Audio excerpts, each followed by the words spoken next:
Next देखिए आपके पास है जनरेटिंग फंक्शन फॉर लेग्यूरी पॉलिनोमियल। आप लोगों ने जनरेटिंग फंक्शन फॉर लेग्यूरी पॉलिनोमियल को सॉल्व करना है। बेसिकली ये इक्वेशन है, इसको आपने याद करना है। इस इक्वेशन को यूज़ करके हमने फंक्शन जनरेट करना है लेग्यूरी पॉलिनोमियल से, या अदर वर्ड्स में आप ये कह सकते हैं इस वाले रिलेशन को यूज़ करके आपने ln(x) यानी लेग्यूरी पॉलिनोमियल को एक साइड पर रखना है और उससे एक फॉर्मूला जनरेट करके बताना है कि आपके पास कौन सा फॉर्मूला बनेगा इन जनरल। यहाँ पे मैंने यही लिखा हुआ है, we have to use this term to generate the formula. Formula generate करने के लिए हमने ये वाली टर्म यूज़ करनी है। यहाँ से जनरेटिंग फंक्शन का प्रूफ स्टार्ट हो जाता है जो लेग्यूरी पॉलिनोमियल के लिए जनरेट होता है। उसमें सबसे पहले ये वाली वैल्यू जो आपने याद की होगी, आप इसे एज इट इज़ लिखोगे। अब इस वाली वैल्यू के अंदर हमने ऐसी चेंजेस करनी है कि एट द एंड यहाँ पे सिंपल ln(x) रह जाए आपके पास। अब देखिए सबसे पहले यहाँ पे 1 - t था आपके पास आ रहा है, इसको स्किप करने के लिए मैं दूसरी साइड पे लेके चलेगी। यहाँ मल्टीप्लाई हो रहा था, वहाँ जाके डिवाइड हो जाएगा। डिवाइड होने के बाद अब ये जो एक्सपोनेंशियल का फंक्शन है इसको हम ओपन करते हैं। एक्सपोनेंशियल की जो सीरीज होती है वो होती है 1 + x/1 factorial x² / 2 factorial x³ / 3 factorial, इस तरह सारी सीरीज ओपन होती हैं। यहाँ x का रोल -xt/1 - t प्ले कर रहा है, तो ये आप लिखोगे 1 - दिस टर्म ओवर 1 फैक्टोरियल आना था प्लस इसका स्क्वायर/2 factorial up to so on, इसी तरह इन जर्नल आता जाएगा। अल्टरनेटिंग साइन है तो इन जर्नल -1 की पावर k होगा, x की पावर k, t की पावर k और नीचे k का फैक्टोरियल और 1 - t की पावर k। ये इन जर्नल लिख के बताया कि kth टर्म ये होगी और इस तरह ये सारी सीरीज आती जाएगी। इसको जब समीशन की फॉर्म में लिखोगे तो देखिए पहले तो -1 आ रहा है, प्लस माइनस आ रहा है। अल्टरनेटिंग साइन की वजह से -1 की पावर k लिख दिया। k इसलिए लिखे कि वो समीशन 0 से इन्फिनिटी तक जा रहा है।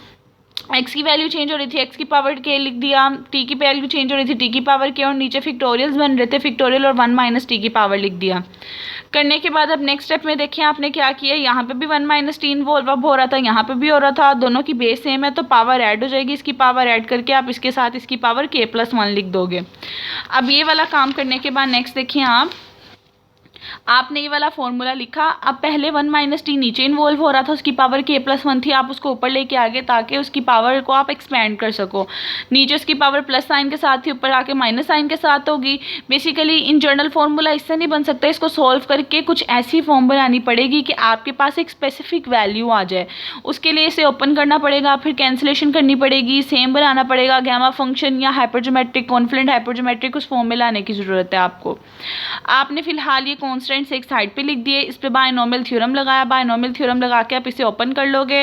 बायनोमियल थ्योरम आपके पास यही होता है, अगर x + y की पावर n हो तो यहाँ पे आ जाता है आपके पास पहले n का 0 के साथ फैक्टोरियल, x की पावर n और साथ में y की पावर 0, फिर n का 1 के साथ कम्बिनेशन, x की पावर आपके पास आ जाता है n- आपके पास 1 आ जाएगा और y की पावर 1 आ जाएगा। इस तरह ये सारा फैक्टोरियल ओपन होगा एट दी एंड, जब तक कि यहाँ पे n ना आ जाए, x की पावर 0 ना हो जाए और y की पावर n ना आ जाए। आपने इस तरह बायनोमियल का फॉर्मूला ओपन करना है, फैक्टोरियल्स की फॉर्म में ओपन किया हुआ है। करने के बाद इसको जर्नल जब सम की फॉर्म में लिखेंगे, अब सम की फॉर्म में देखें नीचे फैक्टोरियल्स बन रहे हैं। अगर एल्थ टर्म आ रही है तो नीचे आपके पास सारे के सारे 1/1 फैक्टोरियल है। समीशन अगर एल ली है तो नीचे एल का फैक्टोरियल आ जाएगा। टी की पावर्स वेरी कर रही है तो टी की पावर कोई एक नंबर आ जाएगा। अब ऊपर देखें पहले k+1 था, फिर k+1 × k+2 था, यानी कि इस तरह 1/1 एक टर्म ऐड होती जानी है। जब कभी ऐसी सिचुएशन आ जाए कि 1/1 टर्म ऐड होती जाए तो वो पोचार्मर फंक्शन का बेसिकली फॉर्मूला होता है। तो आप लोग लिखोगे कि k+1 का पोचार्मर फंक्शन है। देखें k+1 से ही स्टार्ट हो रहा है, इसका मतलब ये उसका पोचार्मर फंक्शन है आपके पास। इसको जर्नलाइज करके इस फॉर्म में लिख देना है आपने। जर्नलाइज करने के बाद अब देखें बेसिकली नेक्स्ट आपके पास क्या है, ये फॉर्मूला लिखा है। अगर आप डायरेक्ट पोचार्मर फंक्शन का नहीं देख सकते तो गामा के रिलेशन से भी आपको ये चीज़ पता चल सकती है। आपने डायरेक्ट याद कर लेना है कि k+1 से स्टार्ट हो रहा है और इन्फिनिटी तक जाएगा, जहाँ पे आपका नंबर स्टॉप नहीं होता तो वो आपका k+1 का पोचार्मर फंक्शन है। करने के बाद दोनों समीशन एक साइड पे कर दिए, सारी वैल्यूज़ को एक साइड पे कर दिया।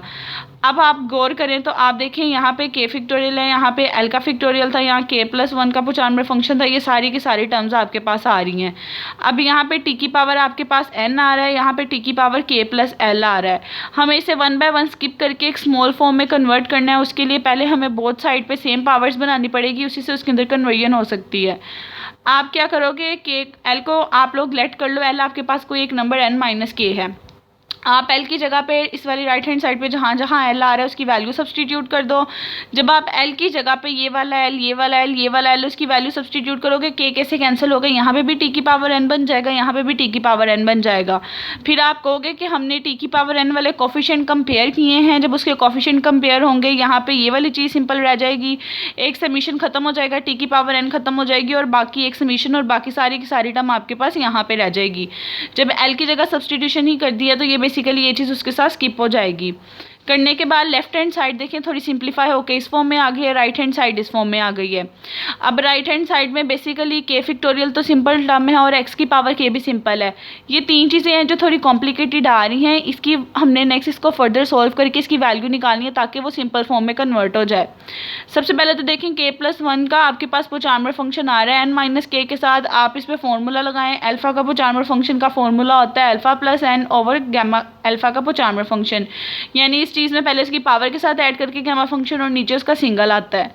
आप अगर यहाँ पे देखो k+1 का रोल अल्फा प्ले कर रहे हैं, n - k का रोल n प्ले कर रहा है, आप फॉर्मूला लगाओ दोनों के सम का और इस वाली टर्म का, इस वाली चीज़ को आप सोल्व करोगे तो ये n+1 ओवर k+1 का गैमा फंक्शन हमें फिक्टोरियल की फॉर्म में चाहिए ताकि हम ये चीज़ के साथ कैंसिलेशन कर सकें। फिक्टोरियल की फॉर्म में इसका फॉर्मूला ये होगा और इसका फॉर्मूला ये होगा, क्योंकि आपने जब गैमा फंक्शन पढ़ा था उसकी फर्स्ट प्रॉपर्टी मैंने आपके साथ डिस्कस की थी, उसमें यही था कि n+1 का गैमा फंक्शन n के इक्वल आ जाता है, n फिक्टोरियल के।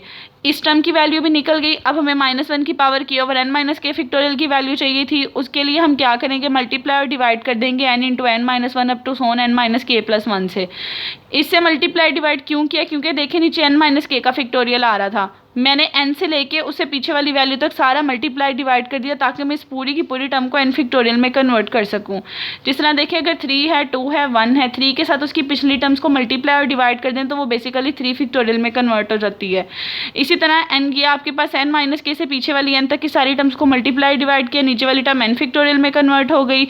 ऊपर वाली टर्म को अपने आसानी के लिए -1 k टाइम्स आ रहा था तो हमने -1 सबके साथ मल्टीप्लाई कर दिया तो ये -n हो गया, ये -n+1, यानी हर एक -1 1/1 हर टर्म के साथ मल्टीप्लाई होकर इस फॉर्म में कन्वर्ट हो जाएगा और ये हमारे पास -n का पोचार्मर फंक्शन आ जाएगा k के रिस्पेक्ट से। जो वैल्यू यहाँ पे आ रही होती है उससे पीछे वाले का आपके पास नेक्स्ट वाले का पोचार्मर फंक्शन होता है।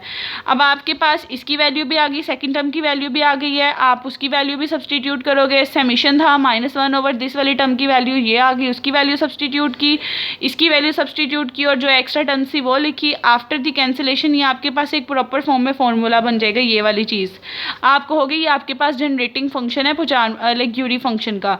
अब इस फॉर्म में भी आप जनरेटिंग फंक्शन याद कर सकते हो या फर्दर इसको 2 स्टेप्स में सिंप्लीफाई करके आप इसकी समीशन ओपन करके बता सकते हो। समीशन ओपन करने से ये आपके पास बेसिकली कॉन्फ्लुएंट हाइपरजोमेट्री की सीरीज बनती है -n 1 और x के साथ। आप ये भी बता सकते हो कि ये आपके पास इस टर्म के इक्वल है। यहाँ पे भी स्टॉप करोगे तो ठीक कंसिडर किया जाएगा, अगर यहाँ पे कर लोगे तो ये ज़्यादा प्रॉपर वे, क्योंकि यहाँ से पता चलता है लेग्यूरी फंक्शन का जो कॉन्टेक्ट है आपके पास वो कॉन्फ्लुएंट हाइपरजोमेट्रिक से होता है, क्योंकि उसके ऊपर पहली सीरीज -n होती है, दूसरी 1 होती है और ये x होती है। तो यहाँ पे लेग्यूरी फंक्शन के आपके पास जनरेटिंग फंक्शन का प्रूफ कंप्लीट हो जाता है। आप लोग आज का लेक्चर सुने बच्चों, किसी स्टेप में प्रॉब्लम है तो मुझे बताएं, फिर मैं आपके साथ वो अगेन डिस्कस कर लेती हूँ।